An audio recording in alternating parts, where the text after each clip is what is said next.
Hey hello guys, welcome to mini vlog. ఇప్పుడు వచ్చేసి మనం తిరుమల తిరుపతిలో ఉన్నాము. నేనైతే వచ్చేసి ఇప్పుడు నా హెయిర్ తలనీలాలు ఇవ్వాలనుకుంటున్నా.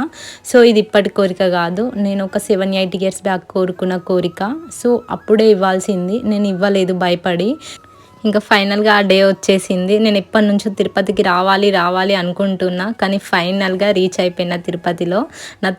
నా తలనీలాలు ఇవ్వడం కోసమైనా నేను ఎంతో కోరుకున్న కన్నయ్య, నేను ఇక్కడికి రావాలి, తిరుపతికి రావాలి అని. సో వచ్చేసా. నాకు తలనీలాలు ఇస్తున్నప్పుడు నేను ముందు చాలా టెన్షన్గా ఉండే, అమ్మో ఇస్తున్నప్పుడు ఏడుస్తానేమో అలా అని. బట్ నాకు ఇచ్చే ముందు అసలు 1 డ్రాప్ కూడా రాలే. అండ్ నేను హ్యాపీగా ఇచ్చే ముందు వరకు నాకు టెన్షన్ అనిపించుండే, ఎలా ఉంటానో నేను గుండెలో ఎలా ఉంటా అలా అని. బట్ నాకు ఇచ్చాక అసలు ఏం అనిపించలే, ఏం రిగ్రెట్గా ఫీల్ కాలే. అండ్ నేను హ్యాపీగా ఇద్దామన్న హ్యాపీనెస్తోనే వచ్చా. సో హ్యాపీగానే ఇచ్చేసా. ఇచ్చినా కూడా నేను అసలు కొంచెం